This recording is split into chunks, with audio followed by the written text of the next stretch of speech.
पहिला तिमोथी 2:4 पदमा चाहिँ सबै मानिसहरूले मुक्ति पाउन् र सत्यको ज्ञानमा आउन् भन्ने इच्छा गर्नुहुन्छ। यो मुक्ति भन्ने विषय छ, यसको पहिला पनि मैले हजुरहरूसँग बाँडचुँड गरिसकेको हो। मुक्तिलाई विश्वासीले 3वटा खण्डमा बुझ्नुपर्ने हुन्छ। एउटा पाप क्षमा नभएको व्यक्तिले आएर प्रभु यीशु मसीहलाई ग्रहण गर्यो भने उसले त्यतिन्जेलसम्म आमाको गर्भदेखि लिएर आएको सबै पापको क्षमा पाउँछ। जस्तो यो कुरा रोमीको किताब 10:9 र 10 पदमा, यदि कसैले ख्रीष्ट येशूलाई मुखले स्वीकार गर्छ, उहाँलाई परमेश्वरले मरेकाहरूबाट बौराउनु भयो भनिकन हृदयमा विश्वास गर्यो भने उसले मुक्ति पाउँछ। मुक्ति पाइसकेको बादमा लडन त त्यतिमै अन्त हुँदैन। गलातीको किताब 5:17 पद हामी पढौँ। त्यस पछाडि जबसम्म हाम्रो शरीरको छुटकारा हुँदैन, अर्थात् हामी प्रभु यीशु मसीह या त आउनुहुन्न या त अगाडि आउनु भयो भने अब बाइबलमा हामी उठाइ लगिने क्रम ऱ्याप्चर बुझ्छौँ।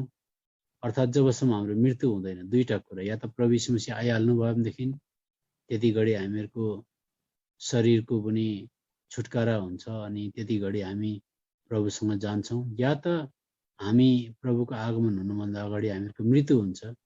दुई प्रकारले हामी प्रभुमा जान्छौँ। त त्यतिन्जेलसम्म गलातीको किताब 5:17 पदमा लडन त हुन्छ। जस्तो किनकि शरीरले आत्माको विरुद्धमा अभिलाषा गर्दछ र आत्माले शरीरको विरुद्धमा, अनि तिमीहरू जे इच्छा गर्दछौ ती कुराहरू गर्न नसक्यो भनेर यिनीहरू एक अर्काको विरुद्धमा हुन्छन्। त्यतिन्जेलसम्म लडन त हुँदा त्यो लडन्तमा कसले जित्छ? आत्माले जित्छ कि शरीरले जित्छ? शरीरले जित्यो भनेदेखि त्यो विश्वासी, विशेष विश्वासी जो छ एकखेप हार्ला, तर एकखेप भन्दा बडा यो ठिक नहोला, 1000 चोटि हार्ला, लाखौं चोटि हार्ला, तर लाखौं चोटि प्रभुको आत्माले उसलाई उठाउनुहुन्छ। त्यसो गर्दा या त आत्माले जित्यो भने उसको वर्तमान मुक्ति हुँदै जान्छ त्यो पापमाथि, त्यो परीक्षामाथि, अनि त्यसो हुँदै हुँदै लड्दै लड्दै जाँदा अन्तमा गएर या प्रभु आउनुहुन्छ या त उसको शारीरिक मृत्यु हुन्छ अथवा उसको आत्मा प्रभुमा सुतेर जान्छ। त्यसरी उसको आत्मिक जीवनको अन्त हुन्छ। तर जे होस्, मैले तपाईहरुलाई आज एउटा उत्साहको कुरा बताउन लागेको छु। अनि त्यो चाहिँ कुरा के हो भनेदेखि परमेश्वरले इच्छा गर्नुहुन्छ संसारको सबै मानिसहरूले सत्यको ज्ञानमा आउन्। अनि सत्य के हो भन्दा बाइबलले बताउँछ प्रभु यीशु मसीह सत्य हुनुहुन्छ। कस्तो सत्य भन्दा बाटो, सत्य र जीवन म नै हुँ, मदेखि बाहेक कोही पनि पिता कहाँ जान सक्दैन। अर्थात् सारा संसारको पापलाई बोक्नको लागि प्रभु यीशु मसीह आउनुभयो। जस्तो हामी यूहन्ना रचित सुसमाचार 1:29 पदमा हामी पाउँछौँ। यूहन्ना रचित सुसमाचार 1:29 पदमा यहाँ हामी पाउँछौँ, हेर परमेश्वरका थुमा, म दोस्रो खण्ड मात्रै पढ्दैछु, हेर परमेश्वरका थुमालाई जसले संसारको पाप उठाइ लैजानुहुन्छ।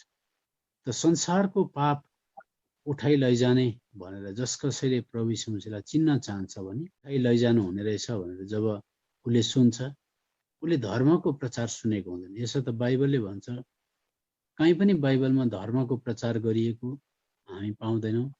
बाइबलमा येशू प्रचार गरे अथवा एउटा व्यक्ति विशेषलाई प्रचार गरे भनेर प्रेरितको किताब 8:35 पदमा पाउँछ। यो चाहिँ हामी कति विश्वासीहरूलाई पनि यसको बारेमा अनभिज्ञ अथवा अज्ञानता हुन सक्छ। प्रेरित 8 अध्याय अनि त्यसको 35 पदमा म पढ्दैछु। तब फिलिपले आफ्नो मुख खोलेर पवित्र शास्त्रको त्यही खण्डबाट सुरु गरेर तिनलाई येशू प्रचार गरे।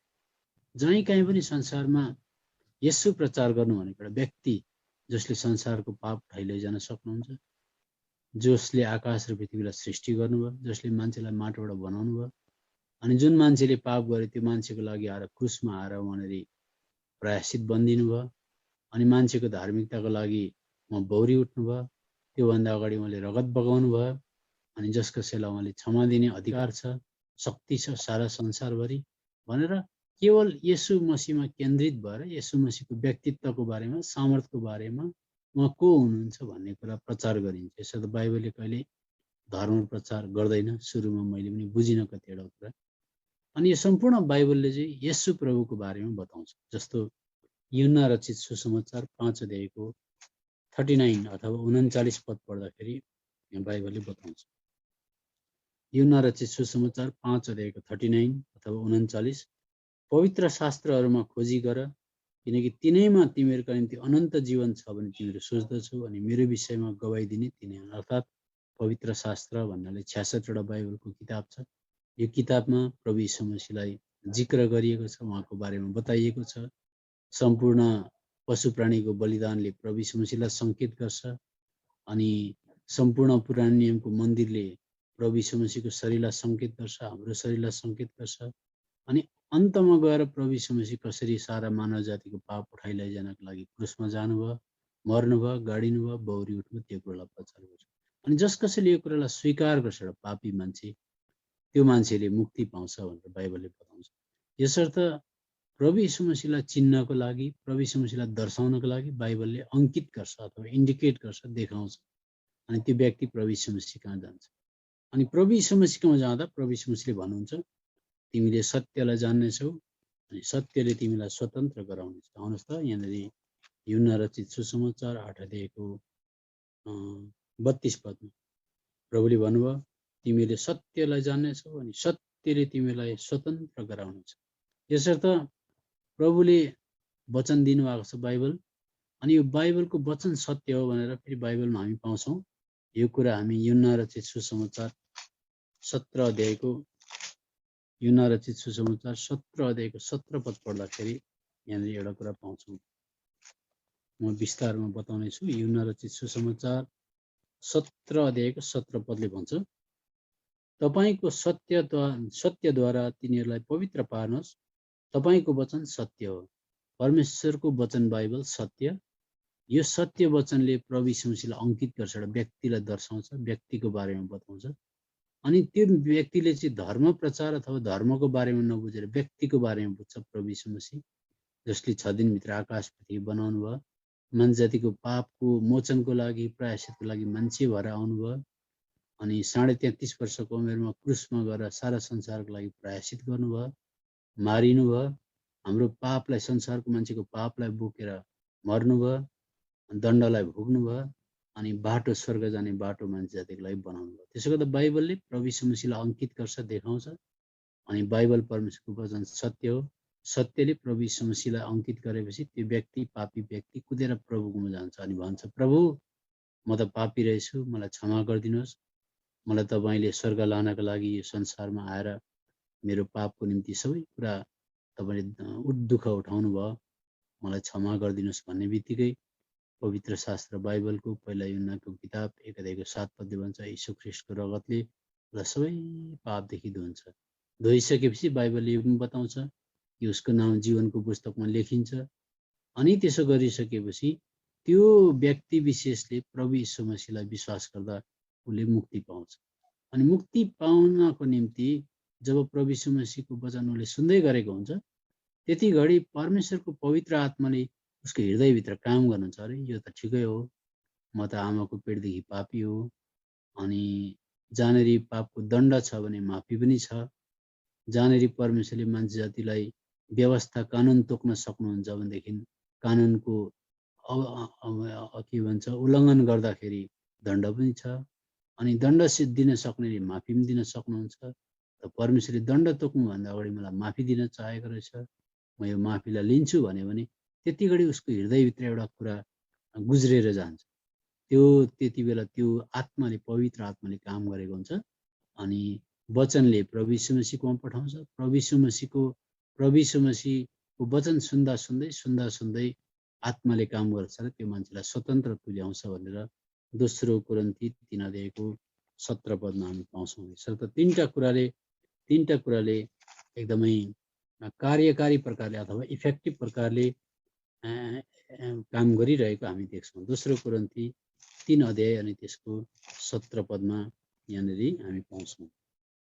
दोस्रो कोरिन्थी 3 अध्याय अनि त्यसको 17 पद, अब प्रभु आत्मा हुनुहुन्छ अनि जहाँ प्रभुको आत्मा हुनुहुन्छ त्यहाँ स्वतन्त्र हुन्छ। यसर्थ फेरि पनि दोहोऱ्याएर भन्छु, वचनले प्रभु यीशु मसीहको बारेमा बताउँछ। प्रभु यीशु मसीहको बारेमा सुन्दा सुन्दै आत्माले काम गर्छ र आत्माले उसलाई स्वतन्त्र गराइदिन्छ। यो भयो एउटा मान्छे स्वतन्त्र हुने, पापदेखि क्षमा पाउने, स्वर्ग जाने बाटो चिन्ने। बाइबलले यसरी दिशा निर्देशन गर्छ। अब अघि मैले बताएँ, प्रभुलाई पाइसकेको बादमा पनि शरीर र आत्माको लडाइँ हुन्छ। आत्मा सजीव हुन्छ, आत्मा चेतनशील हुन्छ। त्यहाँदेखि स्वर्गीय कुरामा ध्यान लाउन थाल्छ, बाइबल पढ्न थाल्छ। त्यहाँदेखि शरीरमा भएका प्रत्येक पापहरूमाथि लडन्त लडेर उसले अझ धेरै अझ धेरै अझ धेरै इनाम कमाउने, अझ धेरै त्यो पापहरूमाथि विजय प्राप्त गर्ने त्यस्तो शक्ति उसले प्राप्त गर्छ। त्यसो गर्दाखेरि त्यो लडाइँमा, त्यो लडन्तमा जित्दै गयो जित्दै गयो जित्दै गयो भनेदेखि चाहिँ वर्तमान मुक्ति भन्छ। तर हार्यो भने के हुन्छ भन्दा, 1000 चोटि, लाखौँ चोटि, करोडौँ चोटि हार्यो भने पनि म तपाईँलाई उत्साहको वचन दिन चाहन्छु। करोडौँ चोटि हार्यो जीवनकालमा भने पनि परमेश्वरले उसको जीवनमा त्यो काम सुरु गर्नुभएको कारणले त परमेश्वरले चाहिँ पटक्कै पटक्कै पटक्कै पटक्कै छोड्नुहुन्न त्यो व्यक्तिलाई। किन भन्दाखेरि म तपाईँलाई बताउँछु, यो पुरानो नियममा चाहिँ हामीले हेऱ्यो भने परमेश्वरको आत्मा आउनुहुन्थ्यो अनि आत्मा सधैँभरि हृदयमा बस्न सक्दैन थियो। अनि कतिचोटि आत्माले छोडेर पनि जान्थ्यो, पश्चाताप भएन भने छोडेर पनि जान्थ्यो। तर नयाँ नियममा चाहिँ प्रभु यीशु मसीह अर्थात् परमेश्वर चाहिँ आत्मामा भएर आएर त्यो विश्वासीको हृदयभित्र बस्नुहुन्छ। यो कुरा चाहिँ अनि बस्नु मात्रै होइन, सधैँभरि बस्नको लागि आउनुहुन्छ भनेर लेखेको कुरा हामी पाउँछौँ। यो कुरालाई जहिले हजुरहरूले दाग लगाएर राख्नुहोस्। अहिले तपाईँको वर्तमान तपाईँको आत्मिक स्थिति जो छ त्यो किन स्थिर रह्यो? तपाईँ बलियो भएकोले गर्दा होइन, तपाईँले पाप गरिन भनेर कसैले भन्न सक्दैन। शरीर र आत्माको लडाइँ हुँदाखेरि ज्यादा जस्तो शरीरले जितेको अनि शरीरले जितेर विश्वासी हारेको अनुभव उसले गरेको हुन्छ। तथापि हारे तापनि आज तपाईँ किन प्रभु यीशु ख्रीष्टमा हुनुहुन्छ? किन तपाईँ भित्रबाट प्रभु भन्ने कुरो मेटिएको छैन भन्दाखेरि यो तपाईँले बुद्धिले होइन, तपाईँको ज्ञानले होइन। यो कुरा बाइबलले यसरी यूहन्ना रचित सुसमाचार 14 अध्यायको 16 पदमा यसरी लेखेको छ। अनि म पितालाई प्रार्थना गर्नेछु र उहाँले अर्को शान्तिदाता उहाँ सधैँभरि तिमीहरूसँगै रहन् भनेर तिमीहरूलाई दिनुहुनेछ। एउटा सधैँभरि बस्नको लागि आउनुभएको। अर्को कुरा 17 पदको अन्तिममा चाहिँ किनकि उहाँ तिमीहरूसित रहनुहुन्छ र तिमीहरूभित्र हुनुहुनेछ। सधैँभरि बस्नको लागि आउनुभएको पवित्र आत्मा अर्थात् प्रभु यीशु मसीह अनि तपाईँभित्र बस्नुहुन्छ। अब तपाईँको शरीरले तपाईँलाई जित्यो, तपाईँको शरीरले आत्मालाई काम गर्न दिएन, तपाईँ पछारिनु भयो, तपाईँ लड्नु भयो, तपाईँ गिर्नु भयो भने त के भयो? तर परमेश्वरको आत्माले तपाईँलाई छोडेर जाइहाल्दैन। त्यसर्थ उहाँले म कहिले कहिले कहिले तिमीलाई त्याग्दिन, कहिल्यै छोड्दिन भनेको। अब किन भन्दा राम्रोसँगले बुझ्नुहोस्, यो काम हामीबाट सुरु भएको होइन। यो मुक्तिको काम तपाईँ र मलाई मन पराउने काम परमेश्वरबाट सुरु भएको। अनि परमेश्वरबाट सुरु भइसकेपछि उहाँले यो काम उहाँको दिनसम्ममा पुरा गर्नुहुन्छ भनेर आज फिलिपीको किताब 1 अध्यायको 6 पदमा हामी पाउँछौँ। फिलिपीको किताब 1 अध्यायको 6 पदमा यहाँनिर पाइन्छ। म पढ्दैछु, बिस्तारै बुझ्दै जानुहुन्छ। फिलिपीको किताब 1 अध्यायको 6 पदमा यस्तो लेखिएको छ, र यस कुरामा म निश्चित छु जसले तिमीहरूमा एउटा असल काम सुरु गर्नुभएको छ उहाँले यीशु ख्रीष्टको दिनसम्म त्यो पुरा गर्नुहुन्छ। उहाँले सुरु गर्नुभएको काम हो। त परमेश्वरले किन सुरु गर्नुभयो? मान्छे यसरी 1000 चोटि, लाख चोटि गिर्ने मान्छे, लड्ने मान्छेलाई किन उहाँले मन पराउनु भयो? के उहाँलाई थाहा थिएन यो मान्छे जसलाई उहाँको रगतले धोएपछि पनि, यो मान्छेको शरीरले गर्दा, अभिलाषाले गर्दा यो मान्छे 1000 चोटि, लाखौँ चोटि, करोडौँ चोटि गिर्छ, तर पनि उहाँले यो काम पुरा गर्छु भन्नुहुन्छ? किन भन्दाखेरि एक दुईवटा कुरा बताउँछु। मान्छेलाई उहाँले बनाउनु भएको। यो कुरा भजनको किताब 103 अध्यायको 14 पदमा हामी पाउँछौँ। भजनको किताब 103 अध्याय अनि त्यसको 14 पदमा यस्तो कुरा पाइन्छ। भजन 103 अध्याय अनि त्यसको 14 पद पढ्दैछु है म। यहाँ लेखेको छ, किनकि उहाँले हाम्रो बनावट जान्नुहुन्छ, हामी धुला हौँ भन्ने कुरा उहाँले सम्झनुहुन्छ। उहाँले मान्छेलाई धुलोबाट बनाएको हो, शक्तिशाली कुनै पदार्थबाट बनाउनु भएको होइन। अनि मान्छेको हृदय कति कमजोर हुन्छ, मान्छेको शरीर कति कमजोर हुन्छ, मान्छेको आयु कति साह्रो छोटो हुन्छ, मान्छे कति साह्रो लड्छ भन्ने उहाँलाई थाहा छ। उहाँले बनाउनु भएको धुलोबाट अनि मान्छे बिग्रियो। अनि बिग्रिसकेपछि उहाँले त्यो धुलोबाट बनाएको मान्छे भित्र आएर पसिसकेपछि उहाँले सबै कुरा जान्नुहुन्छ। एक अर्को कुरा, अयुबको किताबमा हेऱ्यो भनेदेखि 10 अध्यायमा आएर हेऱ्यो भनेदेखि अयुबको किताब 10 अध्याय अनि 10 अध्यायको 8 पदमा, तपाईँका हातहरूले मलाई आकार दिए र एकसाथ चारैपट्टि मलाई बनाए भनेर भन्छ। त उहाँको हातले आकार दिएर बनाएको, कति कमजोर, कति आज मान्छे कति कमजोर मान्छे छ, त्यो धुलोबाट बनेको मान्छे उहाँले जान्नुहुन्छ।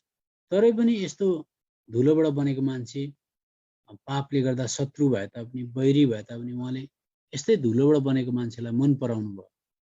जस्तो मानिलिउँ, अब उदाहरणको लागि हेर्नु पर्यो भनेदेखि परमेश्वरको सन्तान, परमेश्वरको छोराछोरी परमेश्वरले माटैबाट बनाएको भए तापनि परमेश्वरको सन्तान, परमेश्वरको छोराछोरी भएको कारणले त बिग्रिँदाखेरि उहाँले बनाउने इच्छा गर्नुभयो। जस्तो स्वर्गदूतहरूलाई परमेश्वरले उहाँको स्वरूपमा बनाएको थिएन, परमेश्वरले स्वर्गदूतहरूलाई उहाँको मुखको वचनले बनाउनु भयो। त्यसर्थ स्वर्गदूतले पाप गर्दा उहाँ संसारमा आएर मर्न आउनु भएन। स्वर्गदूतको लागि स्वर्ग छोडेर उहाँ क्रुसमा आएर अवहेलित भएर मर्न चाहनुभयो। तर किन मान्छेको लागि भन्दा मान्छेलाई चाहिँ उहाँले आफ्नै स्वरूपमा, आफ्नै आकारमा बनाएको थियो। तर मान्छे जातिले पाप गर्यो, मान्छे जाति अनाज्ञाकारी भयो। त्यसो गर्दा मान्छे जातिले पाप गर्दाखेरि मान्छे जाति अनाज्ञाकारी हुँदा चाहिँ त्यो मान्छेलाई बचाउनको लागि चाहिँ परमेश्वर प्रभु यीशु मसीह खुद आएर संसारमा मर्न रुचाउनु भयो। त्यसले गर्दा मान्छेको स्वभाव हेऱ्यो भनेदेखि त पापले गर्दा त परमेश्वर सृष्टिकर्ताप्रति त बैरी हो, शत्रु हो। अब शत्रु पनि कस्तो खालको भन्दा सबैभन्दा घातक पाप गर्ने मान्छे जाति, व्यभिचार गर्ने, श्राप गर्ने, गाली गर्ने, निन्दा गर्ने, मतवालापन गर्ने, गाली बक्ने, बलात्कार गर्ने, चोर्ने, लोभी, हरेक प्रकारको परमेश्वरको विरुद्धमा पाप गर्ने मान्छे। तर पनि प्रभु यीशु मसीह संसारमा आउनुभयो।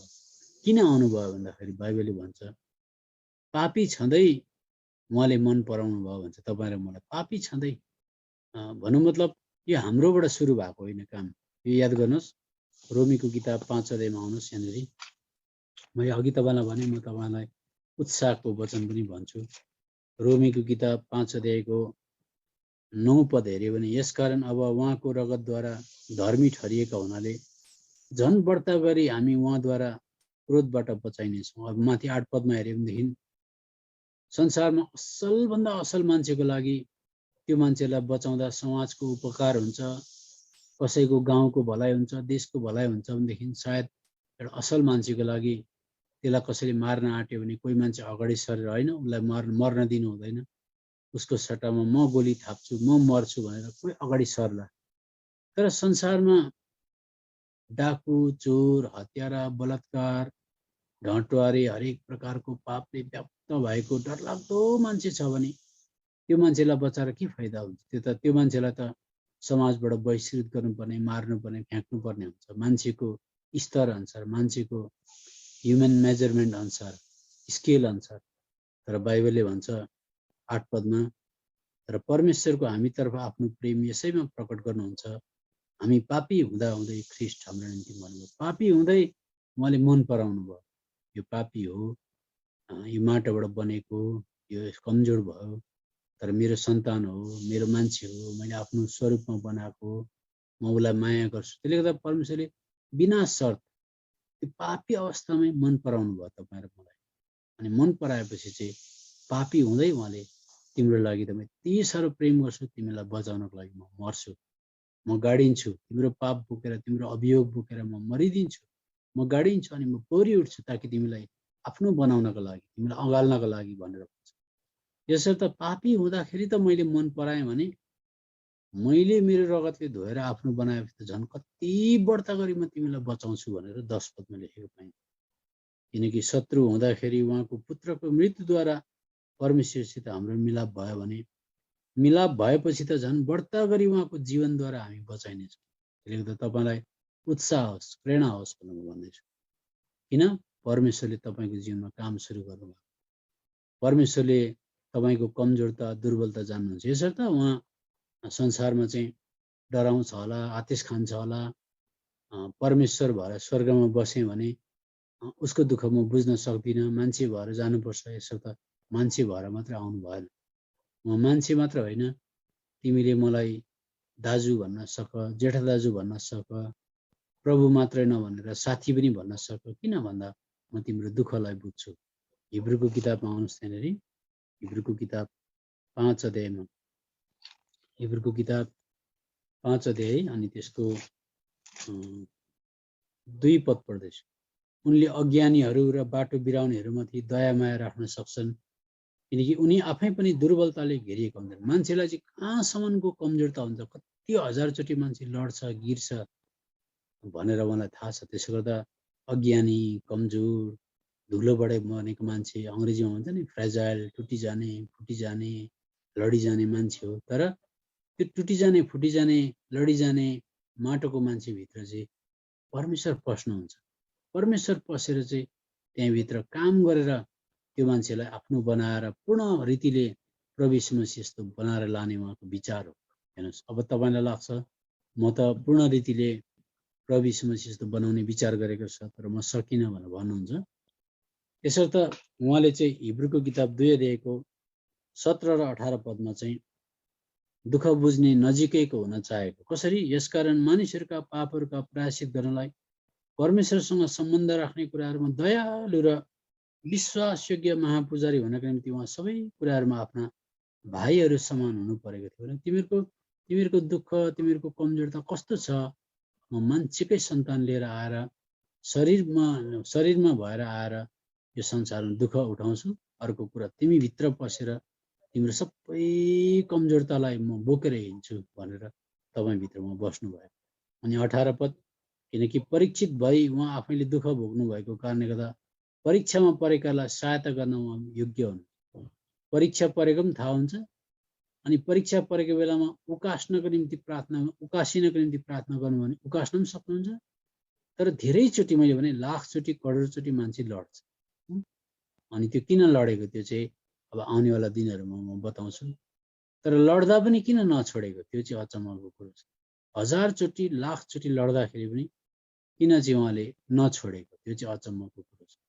किन भन्नुहुन्छ भनेदेखि चाहिँ मान्छे जाति जसरी बुढाबुढी हुँदै गएपछि रालसिंहन हुन्छ, दाँत झर्छ, अनि एउटा अवहेलनाको कारण हुन्छ। छोराछोरीबाट पनि कति परिवारमा बुढाबुढी मान्छे बहिष्कृत हुन्छन्। बुढाबुढीलाई कसैले बोकेर हिँड्दैन, बुढाबुढीलाई कसैले कहीँ लग्यो भने पनि घाँडो हुन्छ, समस्याको कारण हुन्छ, त्यो सक्रियता हुँदैन, आँखा देख्दैन, सबै प्रकारले एउटा फोहोर मैलाको कारण हुन्छ। मान्छे जाति शरीर बुढो हुँदै जान्छ। तर उहाँले भन्नुहुन्छ, यहाँनिर आउनुहोस् त, यशाया किताब 46 अध्यायमा हामीले पढिरहेकै कुरा हो। यशाया किताब 46 अध्यायको 4 पद, अनि तिमीहरूको बुढेसकालसम्म पनि म उही हुँ, अनि तिमीहरूको केश फुलेको अवस्थामा पनि म तिमीहरूलाई बोकेर हिँड्नेछु। मैले नै बनाएँ र म नै बोक्नेछु, म नै बोक्नेछु र छुटाउनेछु। मान्छेले त घृणा गर्छ, तर परमेश्वरले चाहिँ आफूले बनाएको, धुलोबाट बनाएको मान्छे कमजोर किन नहोस्, दुर्बल किन नहोस्, म चाहिँ रमाउनुहुन्छ, म बोकेर हिँड्छु, मैले बनाएको भन्नुहुन्छ। त्यसो त परमेश्वरको प्रेम र मान्छेको प्रेममा आकाश र पातालको फरक छ।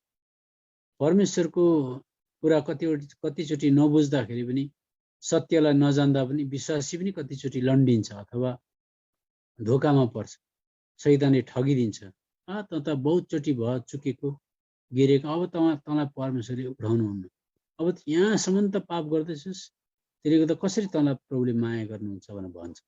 अनि त्यसो भनेपछि विश्वासीलाई बाहिरको शत्रुले भन्दा भित्रको शत्रुले हताश, निराश, उदास बनाउने भित्रको शत्रुले उसलाई के गरिदिन्छ, कमजोर बनाइदिन्छ। अनि उसले परमेश्वरको प्रेमलाई मान्छेकै प्रेमसँग तुलना गरेर तल झर्छ।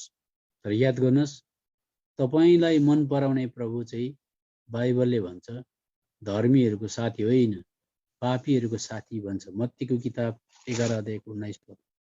पापीको साथी हुनु भनेको कस्तो हुनुपर्छ? पापीको साथी यहाँ आउनुहोस् त, मत्तीको किताब 11 अध्यायको 19 पद। तपाईँको प्रभु चाहिँ तपाईँलाई सृष्टि गर्ने, तपाईँको प्रभु चाहिँ तपाईँको बारेमा जान्ने। अनि मत्तीको किताब यहाँनिर 11 अध्याय अनि त्यसको 19 पदमा चाहिँ यहाँनिर अन्तिम खण्डमा यस्तो पाइन्छ, हेर घिचुवा मान्छे र मतवाला, मसुल उठाउने र पापीहरूको साथी। तपाईँको चाहिँ प्रभु यीशु मसीह साथी हुनुहुन्छ। अनि तपाईँलाई लाग्दो होला म त जीवनमा साह्रै गिरेँ, मेरो आत्मिक जीवन स्तरमाथि उठ्न सकेन, म त अब बनिदिनँ होला भनेर भन्नुहुन्छ होला। तर तपाईँलाई माया गर्ने र तपाईँको निम्ति क्रुसमा मरिदिने र मन पराउने प्रभुले चाहिँ कतिको चाहिँ बनाउन सक्नुहुन्छ भनेर सोध्नुभयो भने, आज सोध्नुभयो भने तपाईँको परमेश्वरको वचनमा यस्तो लेखेको छ। यशाया किताब 61 अध्यायमा आउनुहोस्। 61 अध्याय, यशाया किताब 61 अध्याय। तपाईँले पनि आफ्नो बाइबल पल्टाउनु होला। यशाया किताब 61 अध्यायको यहाँनिर 3 पदमा पाइन्छ। तपाईँले दाग लगाएर राख्नुहोस्। सियोनका विलाप गर्नेहरूका निम्ति नियुक्त गर्नलाई, उनीहरूलाई खरानीको सट्टामा सुन्दरता, विलापको सट्टामा आनन्दको तेल, खिन्नताको आत्माको सट्टामा प्रशंसाको काष्ठ दिनलाई, फलस्वरूप उनीहरू धार्मिकताका वृक्षहरू परमप्रभुद्वारा रोपिएकाहरू कहलाइ हुन्। फलस्वरूप म महिमित हुनुहुन्छ। तपाईँले एउटा कुरा दाग लगाएर राख्नुहोस्। कतिकोलाई बनाउने भन्दाखेरि चाहिँ तपाईँले यहाँ पाउँछ खरानीको सट्टामा। खरानी भनेको सम्पूर्ण रीतिले शेष भइसक्यो। खरानी भनेको अस्तित्व रहित भएको, खरानी भएको भनेको रूप हराएको, खरानी भनेको सबै जीवनदेखि रहित भएको, खरानीलाई बनाउने प्रभु हुनुहुन्छ। त्यस्तो खालको प्रभु। यसर्थ तपाईँले बाइबलमा कतिचोटि उत्साह र प्रेरणाको कुरा पाउनु भएन भने विश्वासीहरू हताश निराश हुन्छन्। दोस्रो कोरिन्थीको किताबमा आउनुहोस्। दोस्रो कोरिन्थीको किताब 1 अध्यायको पाउनुहुन्छ तपाईँले यहाँनिर 3 पद। परमेश्वर अर्थात् हाम्रा प्रभु यीशु ख्रीष्टका पिता धन्य हुनुहुन्छ, जो दयाहरूका पिता र सबै सन्तावनाका परमेश्वर हुनुहुन्छ। यहाँनिर अङ्ग्रेजीमा चाहिँ यसको उल्था अनुवाद चाहिँ गड अफ अल इन्करेजमेन्ट भन्छ। सबै परिस्थितिमा पनि उत्साह दिने, मैले मन पराएको, नडरा, मैले काम सुरु गरेको भनेर। अनि तपाईँले 1000 लाखौँ करोडौँचोटि मैले भने तपाईँले पाप गर्नुभयो भने पनि प्रभु यीशु मसीहको आत्मा चाहिँ तपाईँभित्र आएर बसेको कारणले गर्दा तपाईँलाई नछोडेको, नत्यागेको, तपाईँलाई मन पराएको, तपाईँ त्यति साह्रो चुक्दाखेरि पनि तपाईँलाई नछोडेको प्रमाण के छ त भन्दाखेरि, चाहे एउटा विश्वासीले जानी जानी त गर्दैन, ऊ अपराध र पापमा फँसेर लोभिएर शैतानको पासोमा परेर टाढा टाढा टाढा टाढा गएर व्यभिचारै गरे अरे, ब्याङ फुटाए अरे, बलात्कार गरे अरे, त्यो छोडी त आफ्नो आमा बाउलाई मारे अरे, अनि उसलाई हातकडी लगाए अरे, अनि हातकडी लगाएर उसलाई परिवारदेखि विच्छेद गराएर उसलाई जेलतिर लगे अरे, अनि सबै मण्डलीले उसलाई छ्या यो खेर गयो, खतम, पहिलादेखि सम्झाएको भनेको मानेन भनेर भने अरे। अनि उसको आँखाभरि आँसु, परिवारदेखि विच्छेद भएर आफ्नै बुढी छोराछोरीबाट तिरस्कृत भएर त्यो मान्छेलाई जेलमा बाँधेर लग्यो भने पनि प्रभु यीशु मसीहको आत्मा त्यो मान्छेको हृदयभित्र भएकोले गर्दा चाहिँ त्यो जेलको गाडीमा बसेर रुँदै जाँदाखेरि चाहिँ उसको भित्र पवित्र आत्माले तँलाई म माया गर्छु, तैँले बाटो बिराइस्, तैँले प्रभुको विरुद्धमा पाप गरिस् भनेर त्यो पश्चाताप मान्छेले छोडेको हुन्छ, सबैले त्यागेको, परित्याग गरेको हुन्छ।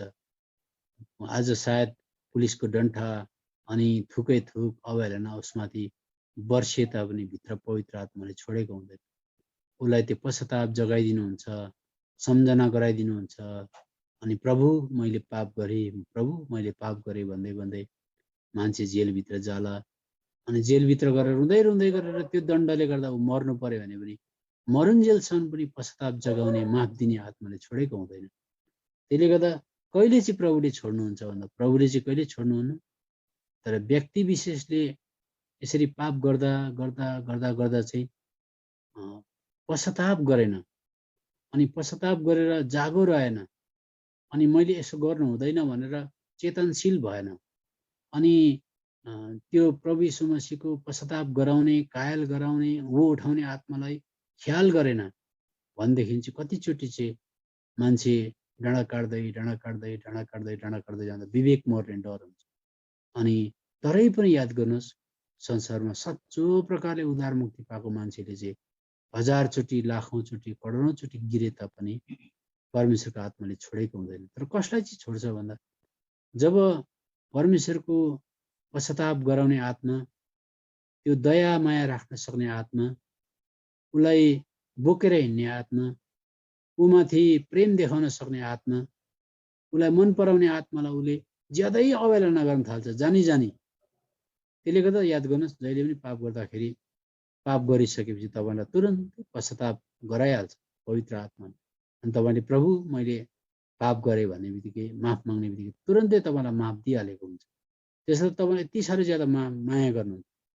तर कतिजनाले चाहिँ यो त्यो पश्चाताप गराउने, माया गर्ने आत्मालाई सिमाना नागेर गएर चाहिँ जति ज्यादा उता गएर उनीहरूले त्यो पवित्र आत्माको आवाजलाई पनि दमन गरी गरी पश्चाताप गर्नुको सट्टामा, दुखी हुनुको सट्टामा, रुनुको सट्टामा ज्यादै सिमाना नागेर गयो भने चाहिँ आज कतिचोटि मर्ने बेलामा पनि दाजु भाइ तपाईँले त प्रभुलाई ग्रहण गर्नुभएको भन्दाखेरि चाहिँदैन, उता जा, मलाई सिकाउनु पर्दैन, म यीशु सिसु जान्दिनँ भनेर भन्यो भने चाहिँ त्यस्तो मान्छेको लागि चाहिँ प्रार्थना नगर्नु भनेर भन्छ बाइबलले।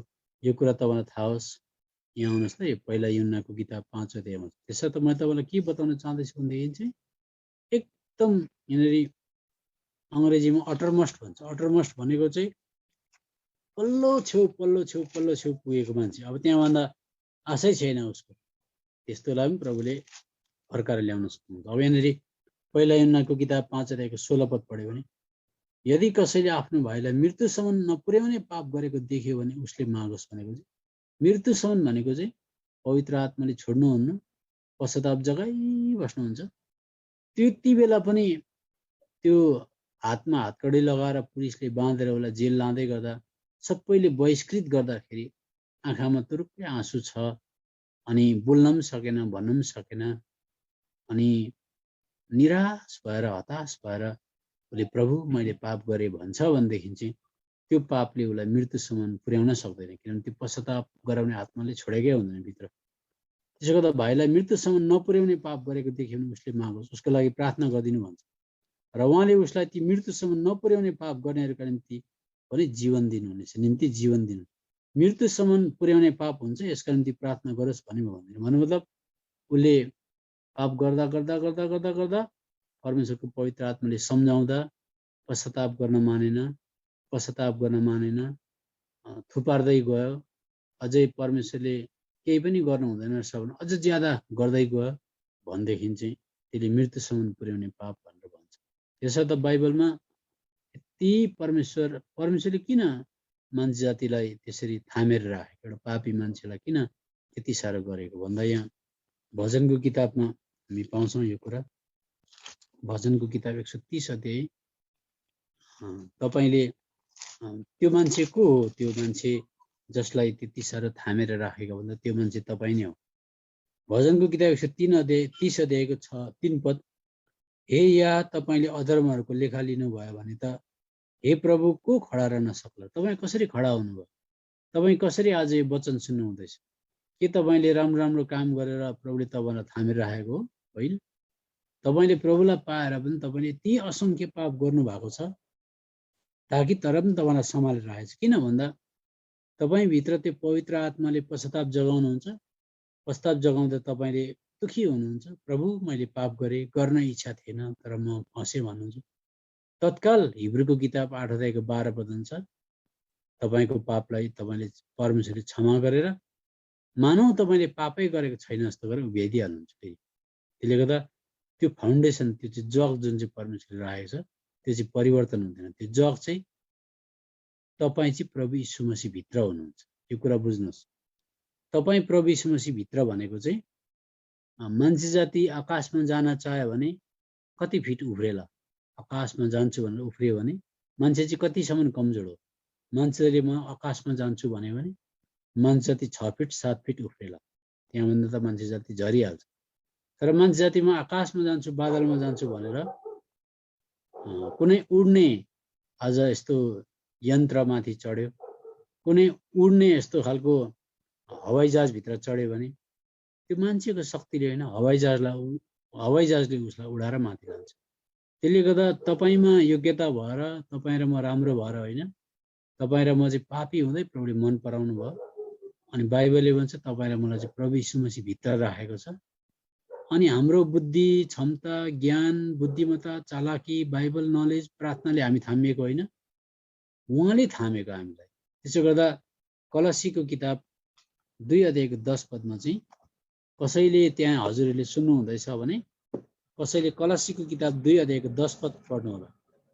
कलसी 2 को 10 पदले के भन्छ भनेदेखि चाहिँ अङ्ग्रेजीमा पढ्नुहोस्, अनि तपाईँले त्यहाँ ढिलो गर्नुभयो भने मै पढ्छु। कलसी 3 को 10 पद म पर्खिन्छु, तपाईँहरूले माफ गर्नुहोस् है, कलसी नै हो, 2 को 10 पद रहेछ, माफ गर्नुहोस्। 2 को 10 पद तपाईँहरूले कसैले अङ्ग्रेजीमा पढ्नुहोस्। ठुलो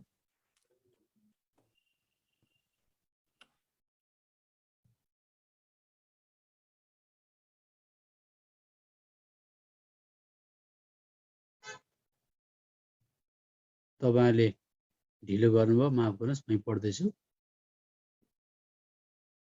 कलसी 2 को 10 पदले भन्छ र उहाँमा नै तिमीहरू पूर्ण छौ भनेको चाहिँ ये आर कम्प्लिट इन हिम भन्छ। किन कम्प्लिट भन्दा परमेश्वर सिद्ध हुनुहुन्छ, परमेश्वर धार्मिकता हुनुहुन्छ, परमेश्वर ज्ञान हुनुहुन्छ, परमेश्वर प्रायश्चित हुनुहुन्छ, परमेश्वर हाम्रो बुद्धि हुनुहुन्छ, परमेश्वर हाम्रो छुटकारा हुनुहुन्छ, परमेश्वर हाम्रो दाम हुनुहुन्छ, प्रायश्चित हुनुहुन्छ, सब कुछ हुनुहुन्छ। त उहाँभित्र हामीलाई राखेको कारणले गर्दा हामी कम्प्लिट छौँ।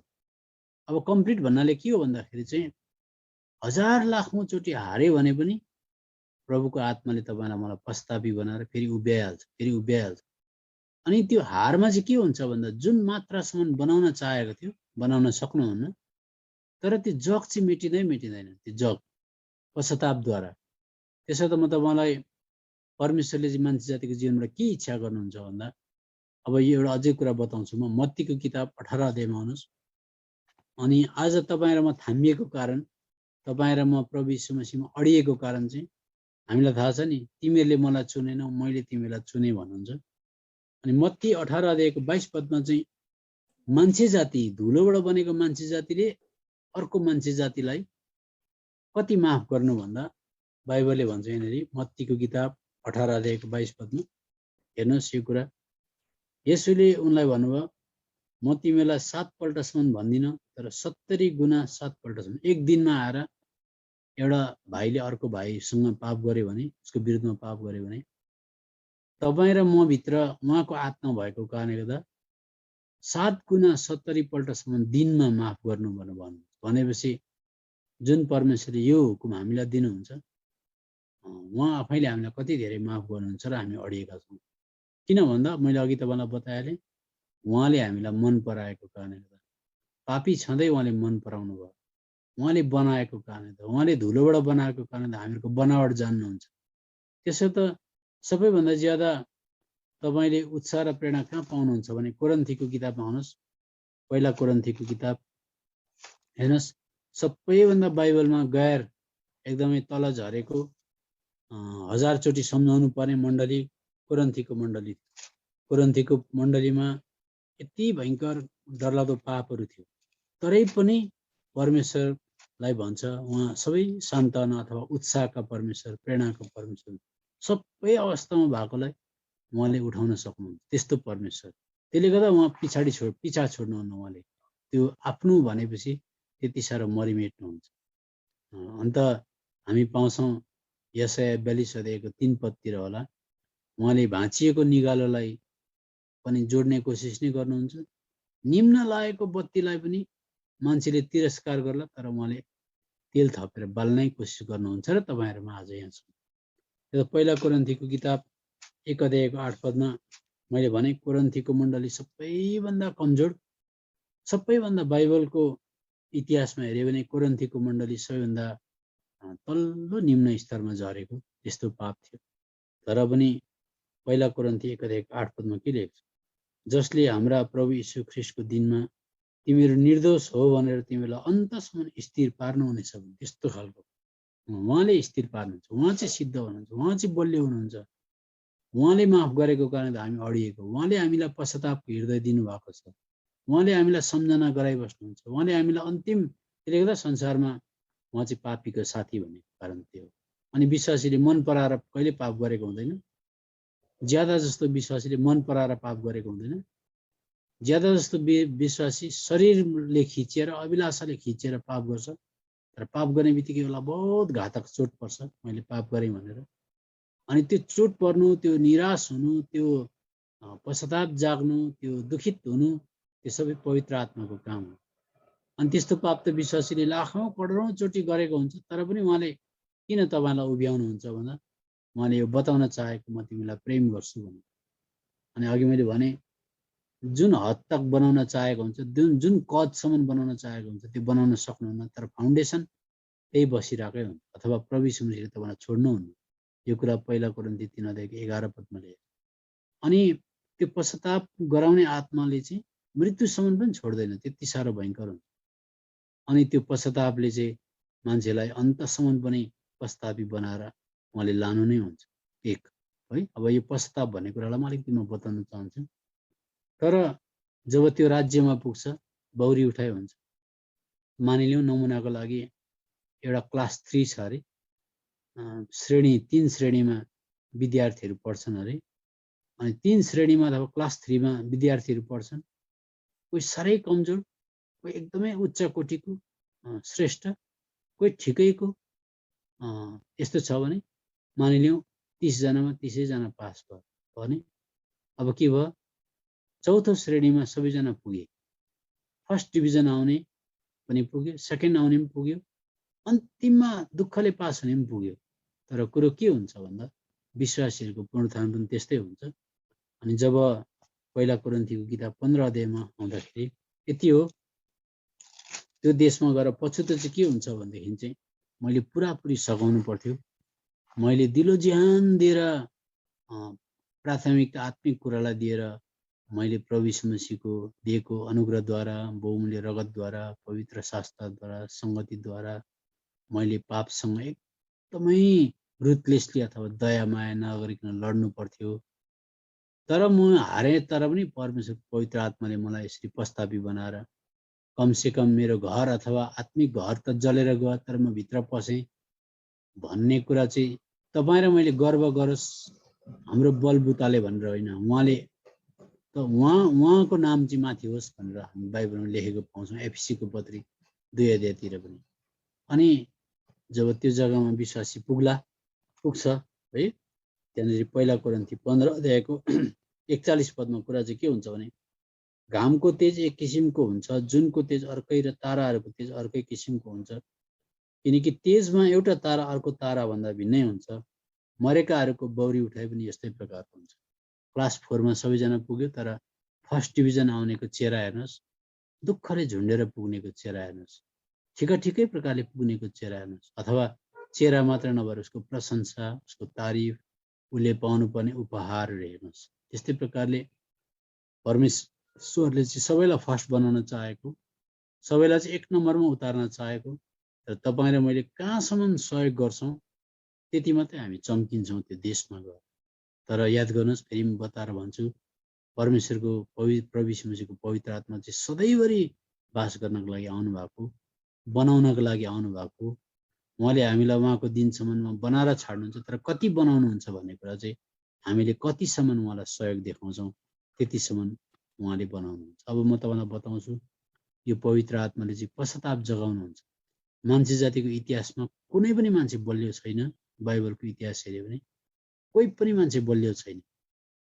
तपाईँले पावललाई हेर्नुभयो भने पावल पनि हत्यारा थियो, तर हत्यारा मान्छेलाई बनाउनु भयो। त्यस्तो बाइबलमा जहीँ कहीँ पनि धुलो पिठो भएको, तल झरेकोलाई प्रभुले बनाउन चाहनुहुन्छ।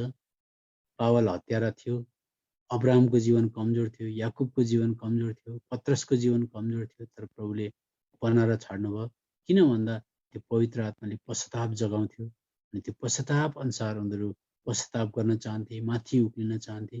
अनि मैले तपाईँहरूलाई बताएको छु किन चाहिँ मान्छे हार्छ, पश्चाताप त गर्छ त किन हार्छ, त्यही पापद्वारा किन हार्छ, किन चाहिँ हार्ने परिस्थितिमा जान्छ, तर पनि प्रभुले किन छोड्नुहुन्न, त्यो चाहिँ म तपाईँलाई अर्को पालि बताउने कोसिस गर्छु।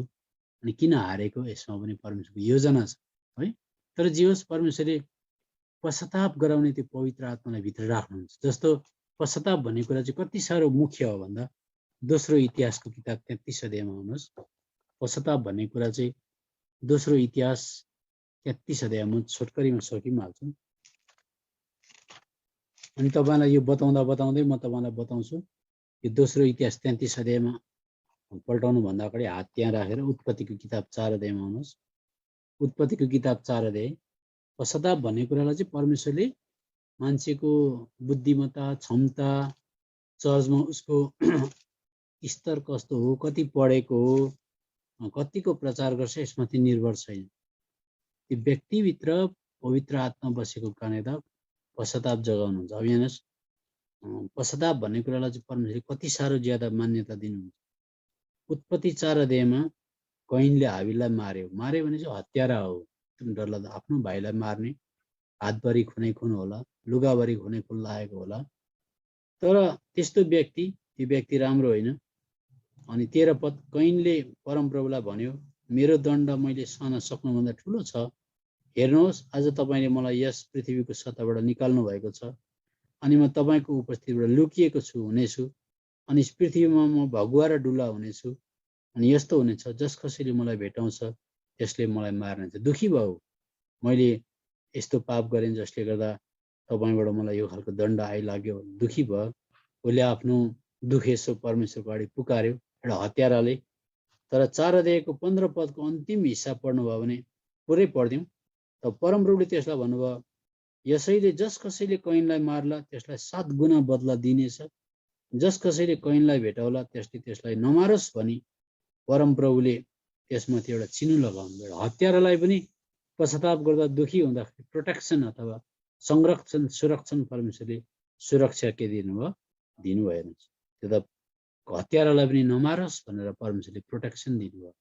भनेपछि पश्चातापको मूल्य कति रहेछ। परमेश्वरले हत्यारा जस्तो खेर गइसस् भन्नुहुन्न, पश्चातापलाई त्यति साह्रो मान्यता उहाँले दिनुहुन्छ। उहाँको पवित्र आत्माले त्यस्तो भयङ्कर काम गर्छ।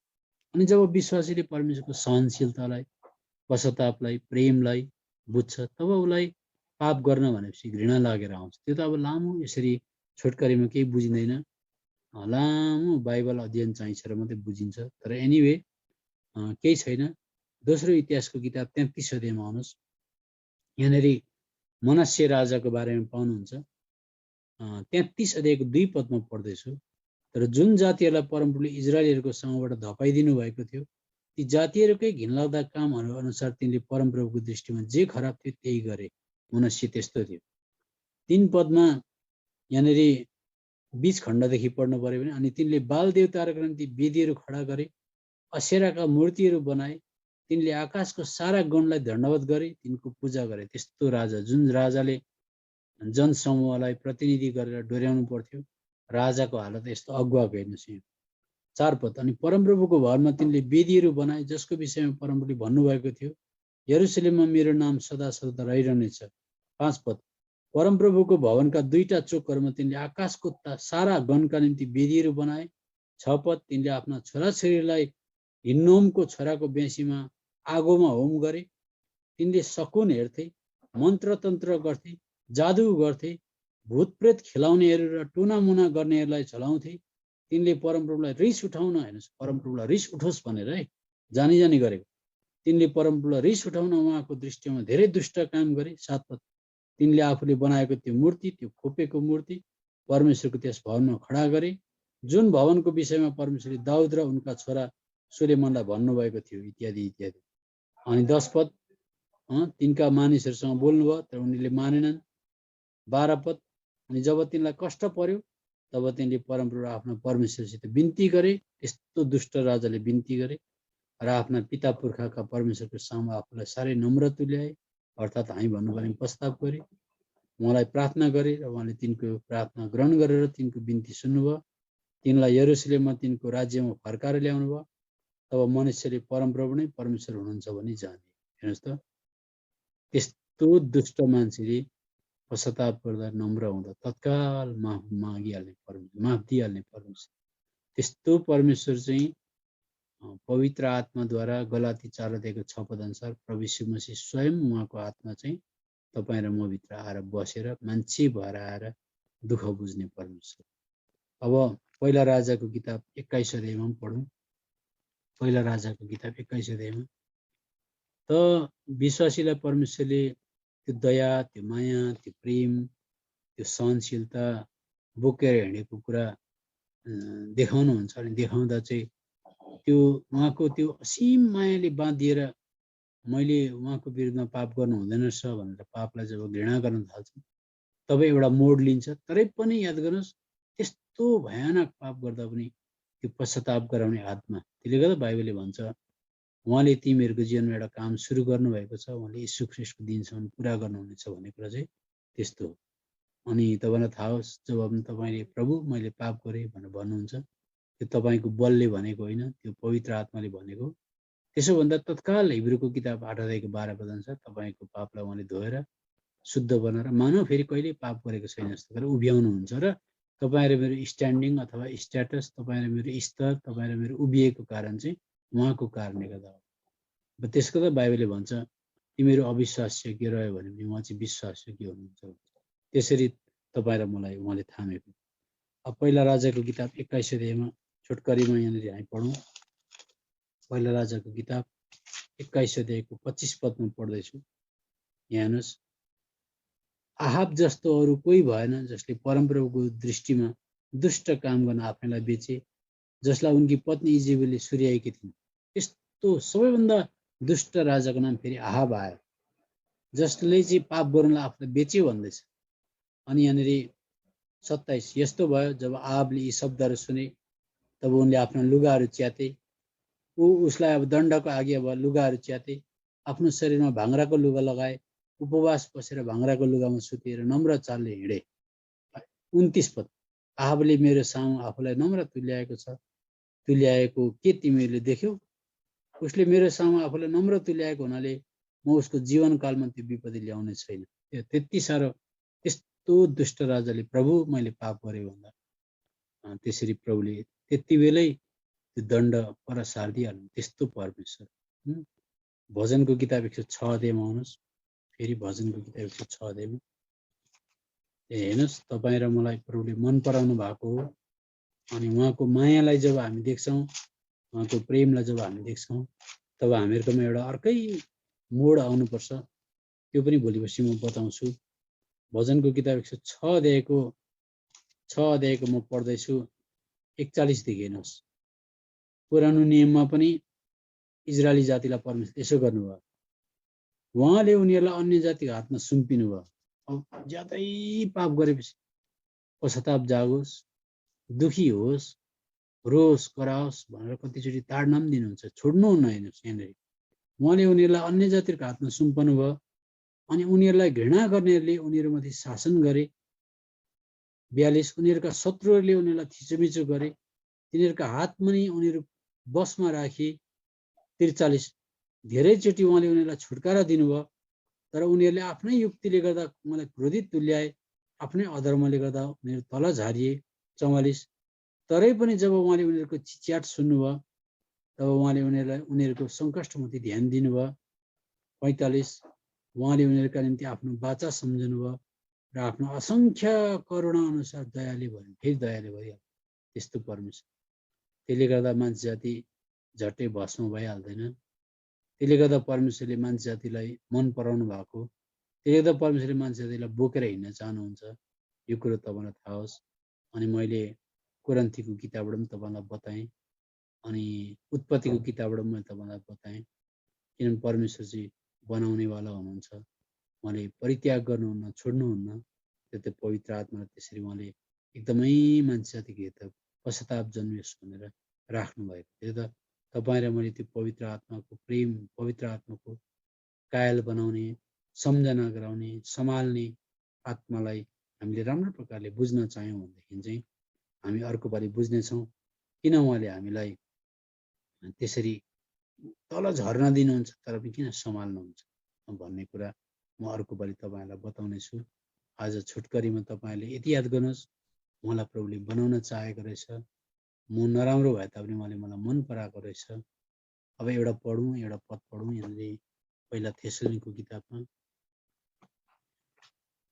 कतिचोटि हामीलाई लाग्छ मैले केही गरेँ, कुनै मैले म सक्रिय छु कुनै कुरामा, त्यसले गर्दा प्रभुले मलाई छोड्नु भएको छैन भनेर। तर याद गर्नुहोस्, बाइबलमा सबैभन्दा कमजोर, सबैभन्दा तल धुलोमा झरेको, तल्लो स्तरमा परेको मान्छेलाई परमेश्वरले उठाउनुहुन्छ। यो पनि पढिहालौँ।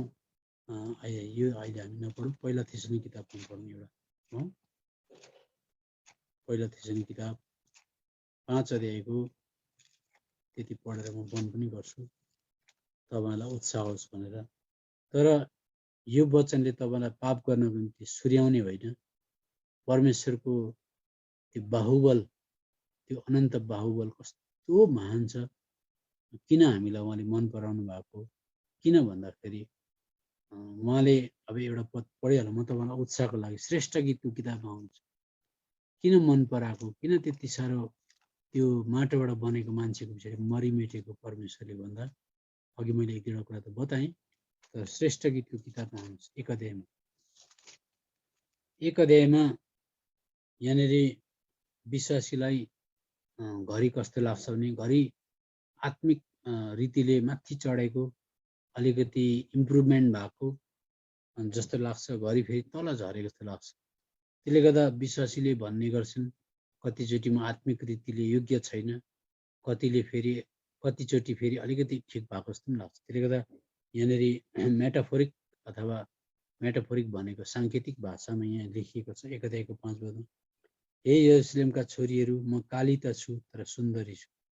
काली भनेको म राम्रो छैन भनेको, तर सुन्दरी भनेको प्रभुले मलाई माया गर्नु भएको छ भनेको। त्यसले गर्दा घरि काली घरि सुन्दरी, तल र माथि भइरहेको। अनि 6 पद, म काली भएकोले मलाई नहेर, तर उहाँले तपाईँ र मलाई कस्तो देख्नुहुन्छ। 15 पद, हे मेरी प्रिया, हेर तिमी सुन्दरी छौ, हेर तिमी सुन्दरी छौ, तिम्रा आँखाहरू ढुकुरहरूका जस्ता छन् भनेपछि उहाँले चाहिँ हामीलाई कस्तो देख्नुहुन्छ, सुन्दर। दुदुखी भन्नुभयो तिमी सुन्दरी छौ भने। किन सुन्दरी भन्दा उहाँले तिम्रा आँखाहरू ढुकुरहरूका जस्ता छन् भनेको। ढुकुर भनेको चाहिँ पवित्र आत्मा भनेको। तपाईँ र म आफै चाहिँ राम्रो छैनौँ, तर तपाईँ र म भित्र पवित्र आत्मा बस्नु भएको कारणले गर्दा, यीशु ख्रीष्टको रगतले धोएको कारणले गर्दा चाहिँ परमेश्वरले तपाईँ र मलाई यीशु मसीह भित्र हेर्नुहुन्छ। त्यसो गर्दा उहाँले मन पराउनुहुन्छ। 2 अध्यायको 14 पदमा, हे मेरी ढुकुर, तिमी जो चट्टानका दरारहरूमा भिर पराहरूका गुप्त ठाउँहरूमा हुन्छौ, मलाई तिम्रो चेहरा हेर्न देऊ, मलाई तिम्रो स्वर सुन्न देऊ, किनकि तिम्रो स्वर मिठो छ र तिम्रो चेहरा सुन्दर छ भन्नुहुन्छ उहाँले। हामीलाई प्राण दिएर, उहाँले हामीलाई अँगालेर मन पराएको भनेपछि हाम्रो भन्नु केही छैन। तर त्यो प्रेममा विभोर भएर तपाईँ र मैले प्रभु पाप भनेको कुरा नराम्रो रहेछ, म रुथलेसली भनेको एकदम दया माया नगरिकन पापसँग लडन्त लडेर तपाईँले जुन कदसम्म मलाई बनाउन चाहेको म बनिन्छु भन्यो भने त्यसले माथि बनाउँदै लाने अर्कै कुरा हो। तरै पनि गिरेकै गर्छ, लडेकै गर्छ भने पनि याद गर्नुहोस् परमेश्वरको आत्मा कस्तो महान। त्यो आत्माले उठाएकै। त्यसले गर्दा पहिला थेसलोनी किताब 5 अध्याय अनि त्यसको 24 पद, 23 त हामी मुखले मात्रै भन्छौँ, आत्मा प्राण शरीरलाई ख्रीष्टको आगमनसम्म दोषरहित अवस्थामा सुरक्षित राखिएका हुन् भनेर 24 पदमा तिमीहरूलाई बोलाउनु हुने विश्वासयोग्य हुनुहुन्छ, उहाँले यो गर्नुहुनेछ। ल अब यो फिलिपी 1 अध्यायको 6 पद पढौँ। कति उत्साहको कुरा छ। र यस कुरामा म निश्चित छु, जसले तिमीहरूमा एउटा असल काम सुरु गर्नुभएको छ, उहाँले यीशु ख्रीष्टको दिनसम्म त्यो पुरा गर्नुहुनेछ। अनि अर्को पालि म तपाईँलाई बताउँछु किन चाहिँ विश्वासी लाखौँ करोडौँचोटि किन गिर्छ। त्यो गिर्नुमा पनि परमेश्वरको, त्यो गिर्नमा उहाँले कतिचोटि अनुमति दिनुहुन्छ। उहाँले गिराउनुहुन्न, गिर्नमा अनुमति दिनुहुन्छ। जस्तो पत्रसलाई उहाँले तिमीलाई शैतानले निफुन्न लागेको छ, निफुन्दै ननिफुनोस् भनेर म प्रार्थना गर्छु भन्नु भएन। तिमीलाई शैतानले निफुन्न लागेको छ, तर तिम्रो विश्वास चाहिँ नढलोस् भनेर म प्रार्थना गर्नेछु। तर तिमी एक दिन उठेपछि भनेपछि परमेश्वरले त्यो गिर्दै गिर्दै गिर्दै गिर्दै गिर्दै गिर्दै तल पुग्दा पनि उहाँले प्रार्थना गरेकै उठाएर ल्याउनुहुन्छ र अर्को विश्वासीको लागि एउटा उत्साह प्रेरणाको कारण बनाउनु। तर गिर्नुमा पनि परमेश्वरको उद्देश्य के छ त? मान्छे किन लाखौँचोटि गिर्छ त भन्दा त्यसमा परमेश्वरको उद्देश्य छ। त्यो चाहिँ म तपाईँहरूलाई अर्कोपट्टि बताउँला। त आज यति नै राख्छु। सबैजनालाई हाम्रो युट्युब च्यानल कफरनहुम विथ एल्सादाईलाई तपाईँहरू सबैजनाले माया गरिदिनुहोस्, प्रार्थना गरिदिनुहोस् अनि सब्सक्राइब गरिदिनुहोस्। धन्यवाद।